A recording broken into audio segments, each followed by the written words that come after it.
Ever wondered what's going on inside the brain of a genius? I wouldn't say that everyone is like me, so by definition I am unusual. It's not necessarily more white matter, but you have better than average efficiency of your white matter. My name is Dr. Jack Lewis. I'm a neuroscientist, and I'm on a journey to meet people with incredible brains. Your brain is extraordinary. With the help of magician Pete Heat, I want to explore the most vital of our vital organs. I've got my teenage brain back. This episode, I find out if mental champions are born or made. But it's challenging, right? Really challenging. Whether I can beat a chess grandmaster in an escape room challenge. She is one sharp cookie. Are you ready for your eureka moment? Oh my gosh! Join me to uncover the secrets of the brain.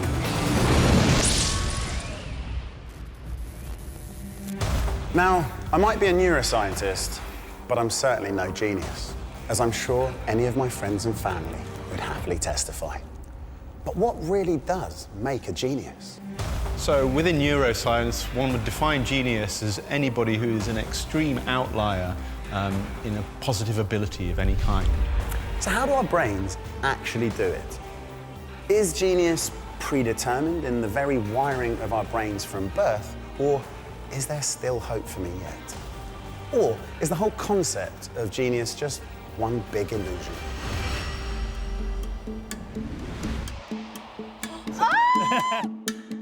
I've sent our magician Pete Heat on a mission to convince the world there's a brand new Einstein in town. But don't let the beanie hat fool you. Would you two say that you're good with numbers? Like good with maths, numbers, that kind of thing? Yeah, you are? I wouldn't say I am You're at all. not? Okay.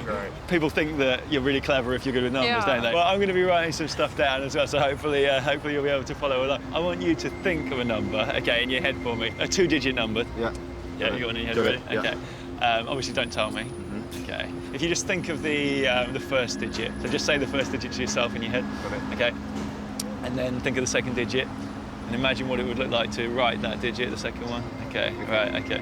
I'm not getting a lot from you, I'll be honest, but I'm going to try this. I'll try. So, okay. Hold on. Wait. This is not good. Wait. That's not my guess. Okay.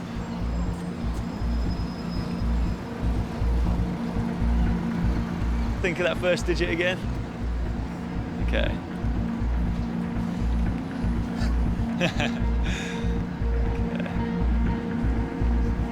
My mind is hopping already. We're going for a Sudoku puzzle right here. Not quite, but not too far off. Right, I think I'm done. For the first time, can you name your number out loud? 30. Well, there's a 3 there, and there's a 0 there, so impressed? Not much. No, that's not what I was going for. If you look at this top row here, for example, got 10 plus 1 is 11, yeah? Plus 12 is 23. 23 plus 7 is 30. Okay. 11 plus 8 is 19. Plus 9 is 28. Plus 2 is 30. 12 plus 11 is 15. Plus 6 is 21, plus 9 is 30. That is awesome. They all add up to your number. That is sweet. That is But it's not sweet. just that. 10 plus 11 plus 5 plus 4 is 30. 1 plus 8 plus 10 plus 11 is 30. 37 plus 12 plus 9 is 30. But it's not just that. The diagonals, 10 plus 8 plus 3 plus 9 is 30. But it's not just that. The four corners, 10 plus 7 is 17. Plus 4 is 21, plus 9 is 30. If you take these 4 over here, 3 plus 12 plus 6 plus 9 is 30. These 4, basically any numbers in any combination, whichever you want to add it up, equals 30. And so I'm all right with numbers. Yeah. Awesome, that is awesome. Thank you very much. Not convinced? Well, Pete's genius doesn't stop there. 11 plus 1 plus 6 Oh my gosh. plus 18 is 36. Take these 4, that's 36. If you take these 4, that's 36. 11 plus 12 plus 4 plus 5. So there you go. I was ready to walk away because I just wasn't going anywhere. And then he adds up every single section. It's all adding up to 36. I'm like, okay, one of us is clever. I don't know about you, but I literally have no idea what's just happened. That's just through the roof. I couldn't even begin to read his. Yeah, I couldn't even begin to see how he worked that out. And he just did it all right there in front of us. There was nothing he was doing anything else. We couldn't see anything else. Unbelievable.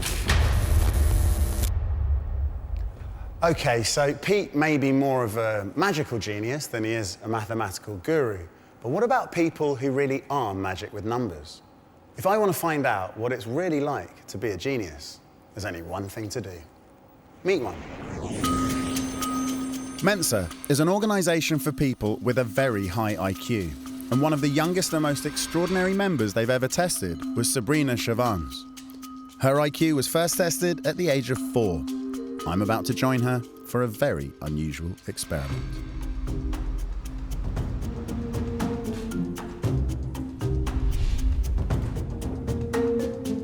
"30-year-old Sabrina is a chess champion, and she's about to prove just how good she really is. I've invited her to play a game of chess. What I didn't tell her is that she'd be playing 12 people at once. Take that, genius." There could potentially be some nasty tactics here. The clock is ticking. Time to see if she really is a genius after all.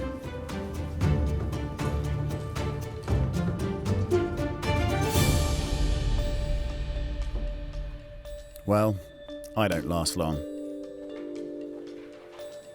And nor do most of my fellow players. It's a lot about calculation and strategy. The more moves you make, the more possibilities of positions there are. After just 3 moves, there are already 9 million possible positions. Yet Sabrina knows her options and which direction to take each game. By playing chess quite a lot, you should know the positions, the chessboard inside out. It seems effortless. Some of it's instinct, some of it's knowledge and recalling memory from previous positions. I've seen this position before, so this one's just, it's not so bad. That wasn't obvious to me that it was his go. Okay. In just 2 hours, she's not just beaten me, she's wiped the floor and beaten everyone. Do you think chess is a good measure of intelligence? I think there are several different aspects of it. I think for me, I was naturally good at it. I did have a talent for it. And this was clear from a very young age when I had no practice and I was able to beat strong players. Have you ever had your intelligence measured? I have, yes. I've been a member of Mensa since I was 4 years old, I think. So, 4? Yeah. That's incredible. IQ tests measure a person's intelligence in relation to their age group. IQ tests don't measure intelligence in the way a ruler measures height, but rather the way a race measures speed. And you can do that from the age of 4. It's estimated that there are 130,000 Mensans in over 100 countries around the world. To join Mensa, you have to score in the top 2%. Anything over 140 is ranked as genius. And how did you score? I got a 178. At 4? Yeah. Wow. That is remarkable. It's believed that both Stephen Hawking and Albert Einstein only clock in with IQs of 160. You consider yourself unusual? I wouldn't say that everyone is like me, so by definition I am unusual. Would you be interested to find out how your brain does it? Definitely.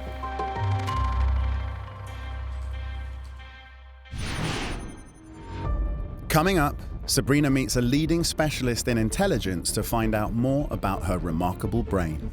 You have better than average efficiency of your white matter. But first, how about a little IQ test? Pens and papers at the ready, please.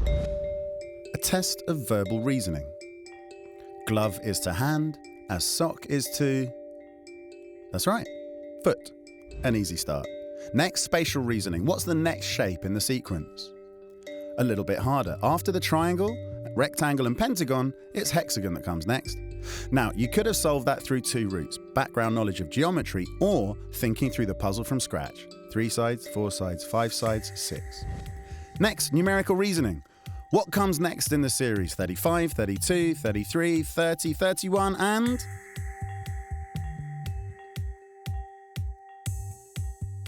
Following the pattern of 3 steps down, 1 step up, the answer is 28. Finally, cracking the key to a pattern. Which of these images comes next in the series? Is it A, B, or C? It's option A. A classic Ravens matrices test quizzing your puzzle-solving ability. So how many did you get right? And can you answer this bonus question? When Pete showed you his hand, was he looking happy or sad? Did you notice? Well, actually, he was looking pretty sad. And that was a test of emotional intelligence, our ability to read the emotions of others. Many scientists believe it's a completely different skill to other forms of intelligence. So, think you could be a genius? Well, you'll need to keep testing yourself to be sure. Scientists all agree that in the quest for what makes a genius, there's no one single identifying factor. But there is a part of our brains that neuroscientists have long thought holds the key: our grey matter. The thinking part of the brain is often called grey matter. These are the individual cells that make the thousands upon thousands of decisions that combine together to make thought.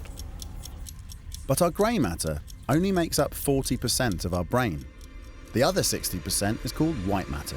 So the neurons in the brain are linked by these very long wires, which are called axons. Those axons make up the white matter of the brain, and they transmit messages from one part of the brain to another. And the better the white matter is able to carry those messages from one area of grey matter to the other, the more efficiently the brain works. But sometimes that's easier said than done.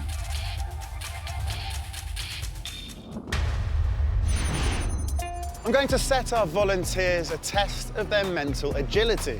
First, they have to memorize this sentence: no brain is stronger than its weakest think.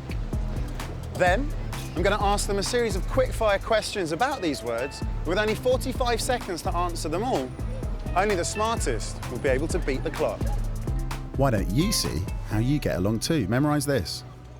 This is a simple intelligence test. It's testing a part of your mental agility known as working memory. I'm going to ask you to memorize this sentence.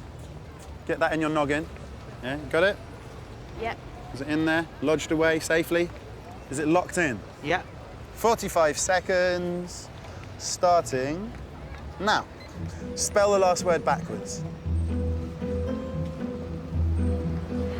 K-N-I-H-T. How many vowels in the second word? 1. 2. No worries. What's the first letter of the entire sentence? N.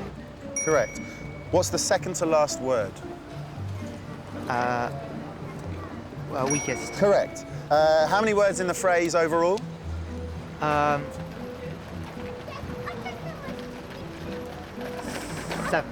Wrong.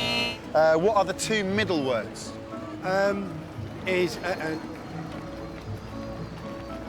Stronger than. Correct. How many letters in the fourth word? 7. Wrong. What is the whole phrase backwards? Think. Weakest. Yeah.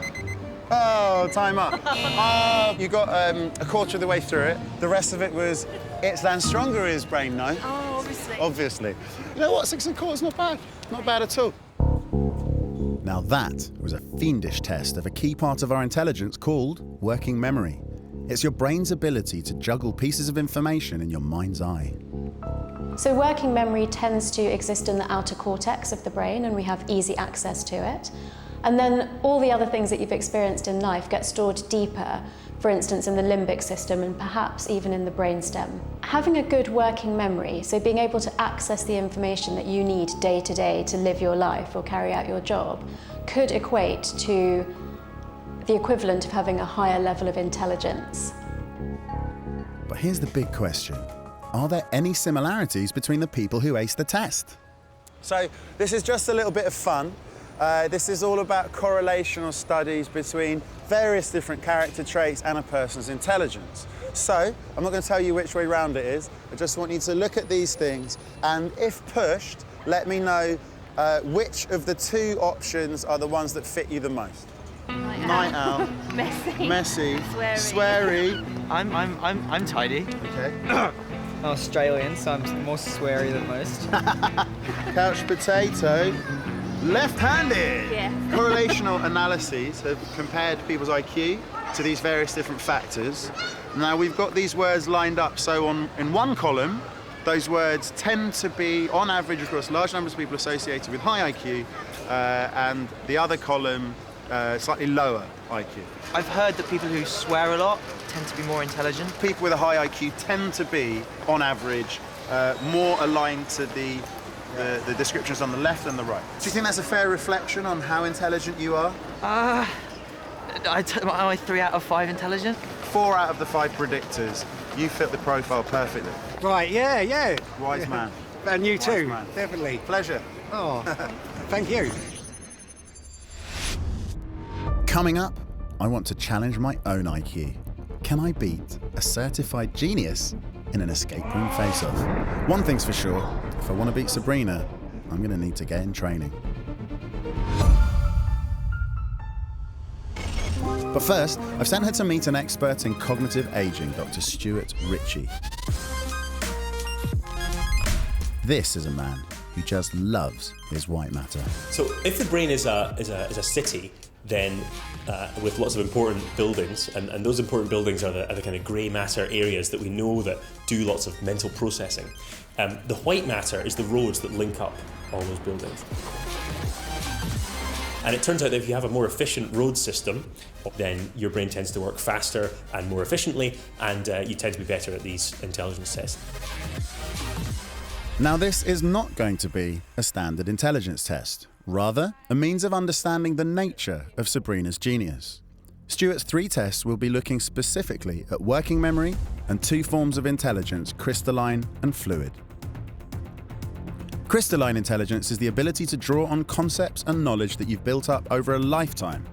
In contrast, fluid intelligence is the ability to reason and problem solve with no prior knowledge of the situation. There are 2 subtypes of intelligence that we often talk about. So there's fluid and crystallized. Fluid tends to be things like reasoning in new situations, memory, processing speed. Crystallized, on the other hand, tends to be vocabulary, information, general knowledge, so things that you've picked up in the world. And it looks like across the lifespan, crystallized intelligence increases in childhood and then stays fairly stable, but fluid intelligence increases in childhood and then declines in later life. And that's what we see as people age. You remember that IQ test we did earlier? Well, if you solved the spatial part of it through logic alone, you were using fluid intelligence. But if you worked it out through your understanding of geometry, you're actually using your crystalline intelligence. Stuart first put Sabrina's crystalline intelligence to the test, measuring her knowledge of some obscure vocabulary. So the first one is defenestrate. I don't know what that is. Okay, defenestrate. And the second word is desultory. Don't know that one. Okay. Numinous. So I don't know what any of these words mean. The other one is inchoate.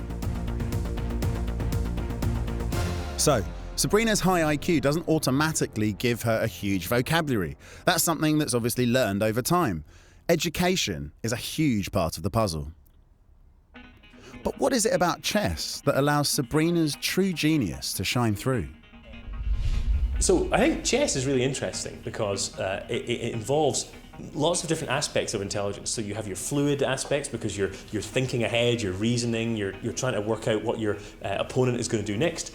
And there's also the crystallized aspects because chess players will know all about the different historical matches that have happened, all the different openings that you can do, all the different tactics that you can use in the game. So I'd expect someone like Sabrina to be able to combine all those skills to be a really effective player. Could it be that Sabrina's ability to keep in mind thousands of moves and simultaneously juggle the pros and cons is the key to her success? For this second test, Stuart wants to challenge her working memory.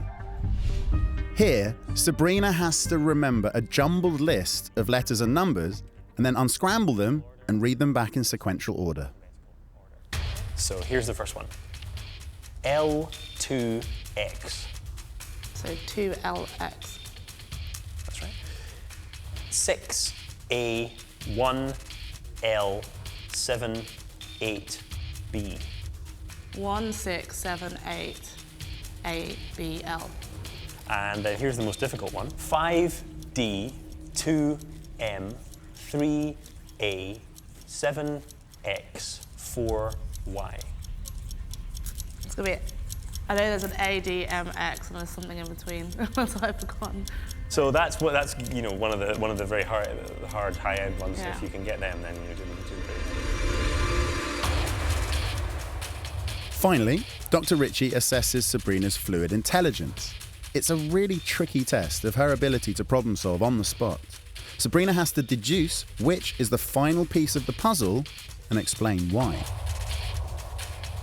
So yeah, I would say that the answer is B, and I would say that because there is one constant shape or pattern. Yes, that's the rule. So you see in the bottom row there, the little 4 dots repeat, and so they disappear, and then the circle and the triangle don't repeat, and so they carry on, and so the answer is B. The test I just took was challenging different areas of my brain. It was a good challenge, but it was a little bit difficult. So, test over. How does Stuart think Sabrina has got on? He certainly has a better idea of the different factors at play in her genius level IQ. But what does that tell him about the workings of her brain? We'll find out later.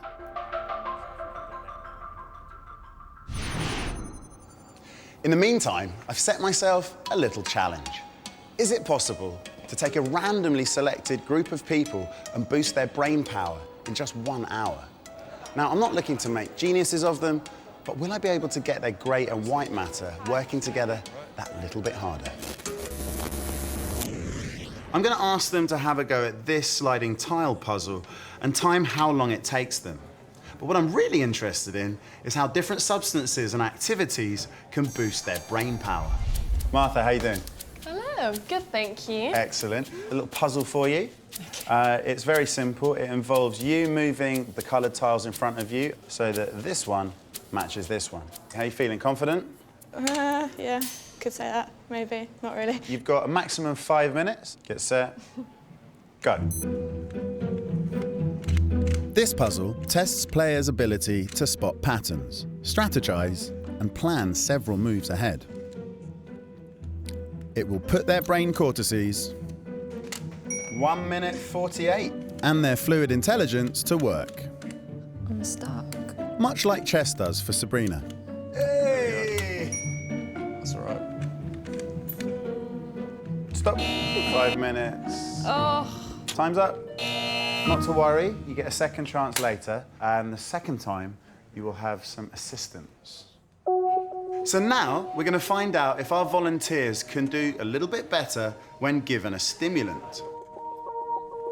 I'm giving each person a different type of stimulant to help them through the task, some more bizarre than others. Can you guess which one has been proven to improve mental ability and for a short time get you closer to being a genius? We're going to get you to flick through some pictures of some cute, fluffy animals. It's so cute.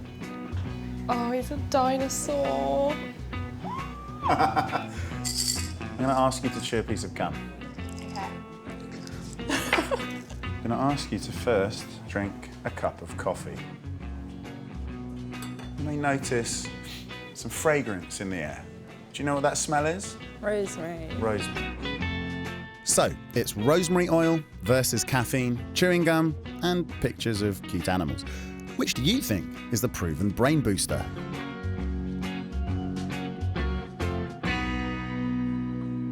On your marks, get set, go.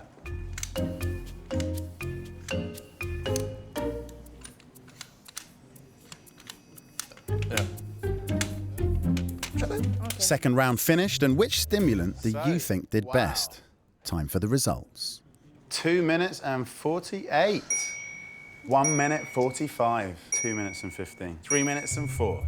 Woohoo! I am smart. With the help of a little stimulant. Well, 3 out of 4 isn't bad. In fact, all 4 of these stimulants have been proven to boost brain power. Even the pictures of puppies and kittens. But there was one hands-down winner, a good old cup of coffee. A stimulant like caffeine can actually improve your performance on a test by helping you focus more clearly on what the task is in front of you and making you more alert, making you work faster.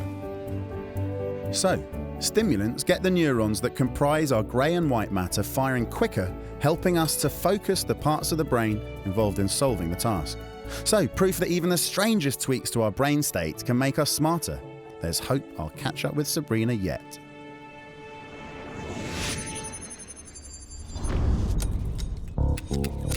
The other way to continue improving, of course, is to practice. And practice, and practice. Recent MRI studies have revealed that actual physical structural changes in the grey and white matter occur after repeating relatively simple tasks like juggling to complex 3D puzzles like solving a Rubik's Cube. You've just got to keep it up. So, I've sent Pete on a mission. He's been practicing on his Rubik's Cube all week, and I think he's got rather good. So we're going to do something involving puzzles and that kind of thing. Okay, so I have here one of these little guys, a Rubik's Cube. Has any of you ever done anything like that? Yeah. Okay, have you ever solved one? Take the stickers off. You take, so we're going to try something with these, right? So that's for me, and you get one as well. That's for you. A little cute one. So what I want you to do, if you could, is can you mix that up a bit for me? Okay. Okay, yeah, you happy? Do you not want to do it anymore? Okay. Right, can you put your right hand up? Okay, and put it on your hand like that, okay. With your left hand, can you cover that up? Perfect, okay. Now, with my cube, I'm going to try and solve it in, say, 10 seconds. Can you give me like a 10-second countdown? Okay. Okay, right, say when. 10, 9, 8, 7, 6, 5, 4, 3, 2, 1. Okay, you went easy on me there, didn't you? But yeah, that's almost solved. I'll be honest with you, I wasn't being entirely honest with you earlier. I wasn't trying to solve it exactly. I was trying to get it to match the cube that you've just mixed up. And if you lift your hand off, okay. So, for example, if we turn it to that side. Oh my God! No, can you see? No. Can you see that? No. So you got a little orange one, little orange one. You got the two white ones. Yeah, that's exactly right on that side. That's exactly right on that side, is it? Yeah. So you got the little white corner, the little red one in the middle. God. Okay. No, that was freaky. You got that side. So that's these four. You got the top side. And you got the bottom side, so that is the entire cube. Exactly matched. Thank you very much. Thank you. If you lift your hand up. Now, if we find, say, so you can see there's a little yellow one in the middle, the green one there. Two little yellow ones there. Oh, got the blue one, the green one, and the red one, the green one there. Oh my God. It's kind of an unsatisfying ending, though, isn't it? Because we're left with the cube that isn't solved. If I tried to genuinely solve this in, say, I don't know, 3 seconds, would that be good? Yeah? Okay, impossible. Okay. Can you give me a sort of a 3-second countdown? Okay. So, 3, 2, 1. Oh my God! You are kidding me. That is impressive. Go, thank you very much. Wow. Thank you. Thank you. Thank you. Thank you. Good. 3, 2, 1.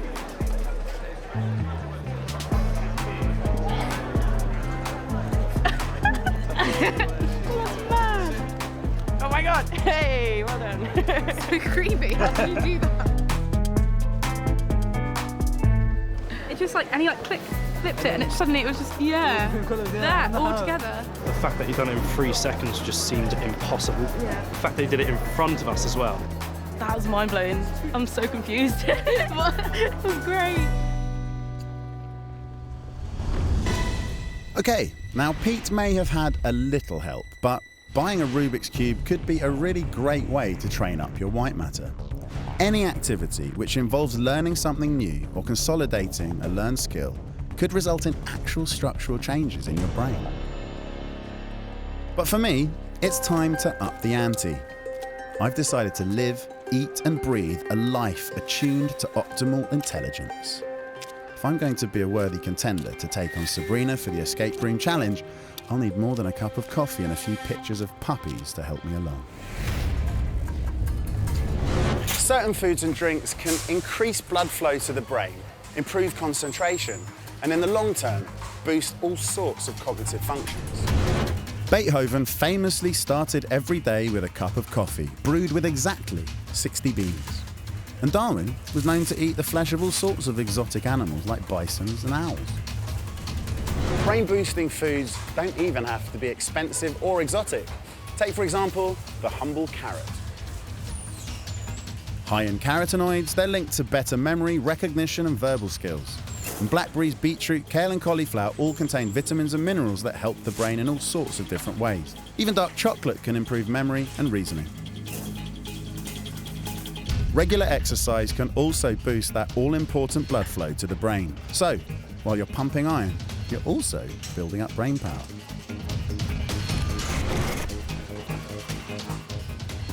It looks like the right food and exercise might just help me in my quest to become a genius. But it's going to take a lot more than just that.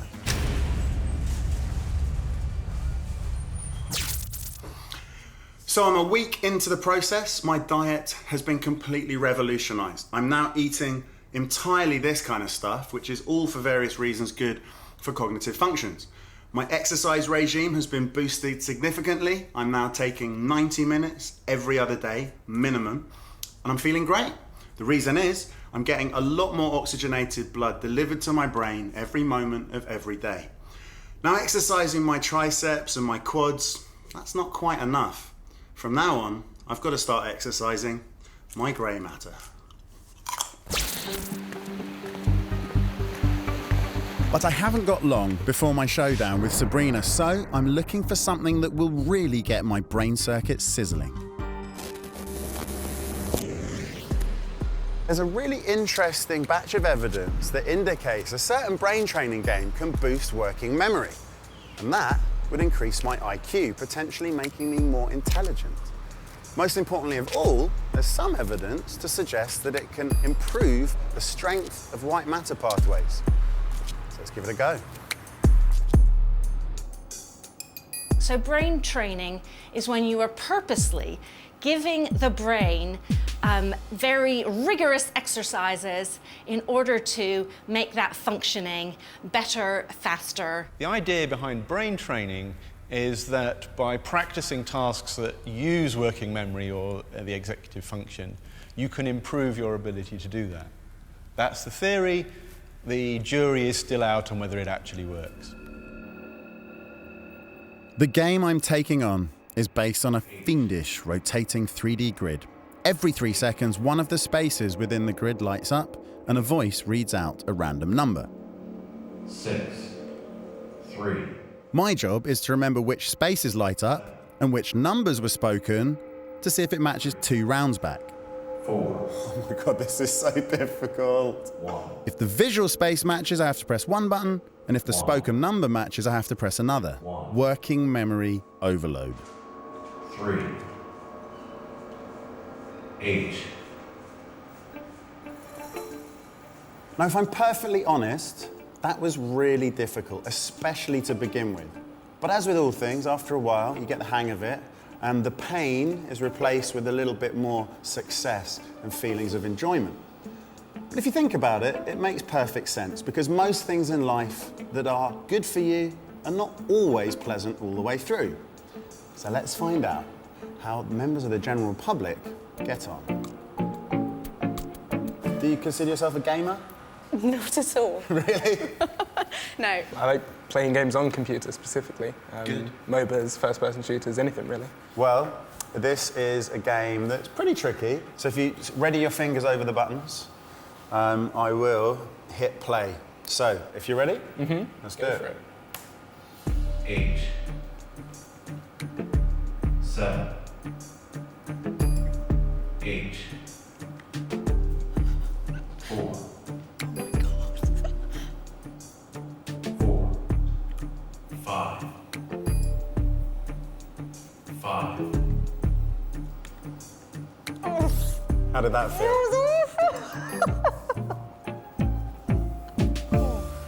But it's challenging, right? Really challenging. Compared to the kind of games you play normally, is this more or less challenging, would you say? I'd say more challenging. It's the depth of it. There's more things to think about it all simultaneously. It's quite fun. That's the very bit that makes it good for you. Yeah. This is actually going to make you more intelligent, believe it or not. You're laughing, but it's true. This particular 3D version of the game is devilishly difficult. Even those people who were doing well said that they were really struggling to keep up. And I think that's what makes it ideal. Now, I think it's got all the right ingredients of a game that should be able to improve working memory, but there's no definitive evidence to back it up yet. That said, I have great faith, and I think that it might just give me the edge over Sabrina in sharpening up my white matter. So it does look like I should be able to make small gains in the speed and efficiency of my brain, helping me to focus and perhaps even increasing the speed that my neurons fire at. Is the brain of a bona fide genius actually physically different from yours or mine? Sabrina's results are in, and she's back for the lowdown with Dr. Stuart Ritchie. So intelligence is complex. We measure it by lots of different tests, but it turns out that people who are good at one type of test, say reasoning, are on average also good at other types of tests like speed and memory. And what that means is that there is this kind of general intelligence that explains a large amount of the differences between people. But interestingly, this wasn't the case with Sabrina. When Stuart put her crystallized intelligence, which relies on learned skills, to the test, her results were fairly mixed. And the second word is desultory. Don't know that one. Okay. Verbal ability is usually measured in terms of things like vocabulary. That means what we're really testing with verbal ability measures is someone's knowledge acquisition. So it's not the same as measuring some inbuilt ability. But the challenge Sabrina aced with remarkable speed was the puzzle designed to test her fluid intelligence. As scientists, what we're really interested in is getting a measure of someone's natural inbuilt ability to solve new problems. So this is all about finding an abstract pattern. This abstract thinking is extremely important for everyday life, and we can relate performance on these kind of tests to various aspects of the brain. You got the role, and you got it fairly quickly, and so that would indicate that you would probably be in the high end of the intelligence distribution. So now Stuart has a clearer idea of which cognitive processes are behind Sabrina's intelligence. He can reveal why her brain functions so differently from the rest of us. He's been using an MRI scanner to look at the brains of fellow IQ All-Stars. So we have here a selection of brain scans. Although all these people are exactly the same age, there's a lot of variation in the overall size of the brain. And it turns out that just having more brain in there is an indicator of intelligence. So people who are smarter have larger brains on average. So which parts of the brain would you say as an indication of intelligence? Well, one really interesting thing that we look at in our studies is the integrity of the white matter of the brain, and that's all the connecting fibers. So people who have better connected brains tend to be better at the intelligence test. So how would my brain compare to these images? Would you say I'd have more white matter, for example? It's not necessarily more white matter, but you'd have better than average efficiency of your white matter. Looking at how the integrity of the white matter impacts on people's abilities to perform fluid and crystalline intelligence tasks has given Stuart a valuable insight into the secrets of the genius brain. So someone like Sabrina would have more efficient white matter tracts that link up the important parts of her brain, and I would expect that to be higher than average general intelligence. So you clearly have some very well-connected white matter. Yeah. Nice to meet you. Thank you. Thanks for Bye. today. I have heard of white matter before, but what was really interesting was that I found out that my brain is larger than most people's and that the white matter was in a neater arrangement. So, geniuses like Sabrina often have slightly larger brains than the rest of us, and their brain wires appear to be supercharged for shuttling information from one place in the brain to another. That's what gives them the edge over the likes of you and me. But I've been doing my best to make my brain more like hers, eating well and filling my days with endless brain training. I'm going to need all the help I can get because for the final challenge, I'm taking Sabrina on in an escape room filled with puzzles. Key tests of working memory, fluid and crystalline intelligence. In the meantime, want to test your own fluid intelligence? Well, Pete Heat's got a few questions for you. Think of a number. Keep it a secret. For this, I'll call it X. Now take your number X and double it. Are you keeping up? Good. Now take your number and add 8. Here's the tricky bit. Take the number you've got now, divide it by 2, and then subtract the number you started with. Now, I want you to keep the answer in your mind and turn it into a letter. So A is 1, B is 2, C is 3, and so on. Got it? Okay, can you think of a country that starts with that letter? I'll give you a second here. Geography isn't everyone's strong point. Now, think of an animal that starts with the next letter of the alphabet. So, if you have Canada, a C, then you need something that starts with a D, perhaps a donkey. Okay, you got your animal? What colour is it? Good. Now, you should have 3 pretty random words in mind. But what I want to know is, what would a grey elephant be doing in Denmark? How did Pete know what you were thinking? Well, the first bit is just maths. Unless you made a mistake, you'll always end up with 4, which becomes D. And unless you've taken a recent trip to Djibouti, because of the way your memory works, making it easiest to access the most likely answers, Denmark is the country most people will think of first. Much like elephant, which is of course grey.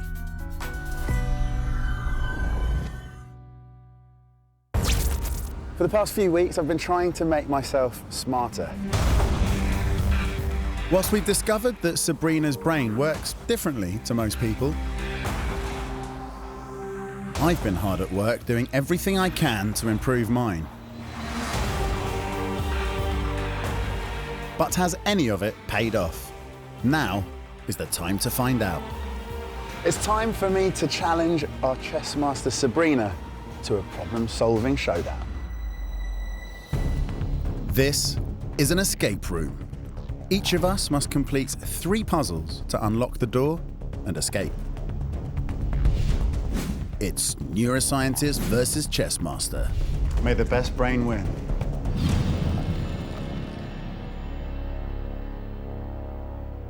Age before beauty, I'm up first. Number 1.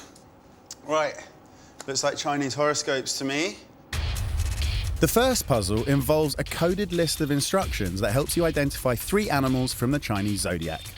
Monkey see, monkey do. Okay, it's something eat, something world. I don't know what to do. Enter the dragon.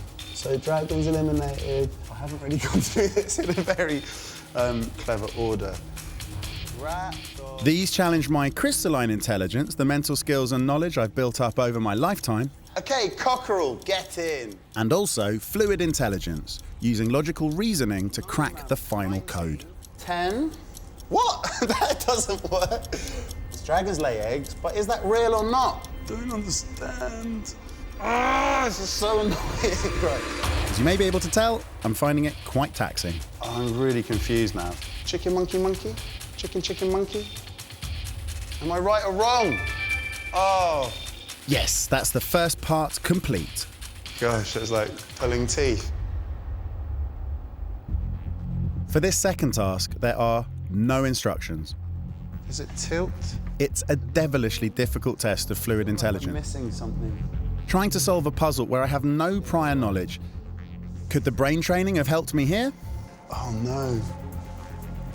Maybe I should move away and look at it from a different perspective. Could I have strengthened the integrity of my white matter sufficiently to triumph? Maybe he pushed to pull. Oh, it's so... There, I've finally done it. I love it. Okay. Final test, a set of musical tones. Now, perhaps I have to replicate the tones I heard on these chimes? So presumably, that is how I open whatever's in here.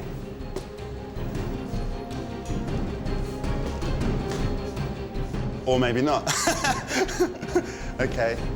Ah, okay. Maybe I have to put the color order into the padlock. Green, red, orange, yellow, green. Yes, get in, stop the clock. Nice. That was really good fun. I was really straining every synapse in my brain because I was determined to beat Sabrina. She's in next. How will her brain cope with the first test? It relies on crystalline intelligence, an area she's previously shown weakness in. Okay, so find the animal, find the year, find the animal. Find the animal? I don't even know what I'm supposed to be doing. It's satisfying that she looks as confused as I was to begin with. But her brain's efficient systems of mathematical and fluid reasoning might well prove invaluable. Wow, she's done the first one already. Find the year. Number of birds. I think it was 1982. She is one sharp cookie. Congratulations. And straight onto the second challenge. And she figures it out instantly. What? Is that it? Oh, that's ridiculous. She's done the second task immediately. The elaborate white matter superhighways of Sabrina's huge brain have allowed her to solve this puzzle in the blink of an eye. But can she crack the final test of logical reasoning? It's out of tune. So I sing it? Yes, pick up the microphone. This is earning me valuable seconds. Hello? Do I have to put it on different bits? No? I'm really confused. So I guess this opens a lock. And she's found the padlock. This isn't looking good. Sabrina's natural fluid intelligence and excellent working memory will be absolutely invaluable here. Green, red, orange, yellow, green. Yay, you've done it! Well done. Sorry, loser. Well done. I'm very happy to tip my cap to your superior intellect. Well, she beat me fair and square. But what I wasn't expecting was to get thrashed by such a considerable margin. Chessmaster 1, PhD in neuroscience, 0. But all is not lost. You, me, in fact, everyone are getting more intelligent. Intelligence has actually been increasing over the last 120 years and seems potentially to be because our world is becoming more complex and more problems to solve. So there you have it. We may not all be born with Sabrina's incredible fluid intelligence and stupendous problem-solving abilities, but we can all boost our ever-changing grey and white matter. Give your brain the right fuel with a healthy diet, keep it challenged on a daily basis, and if in doubt, get yourself a strong cup of coffee. And you never know, you might just unlock your own inner genius.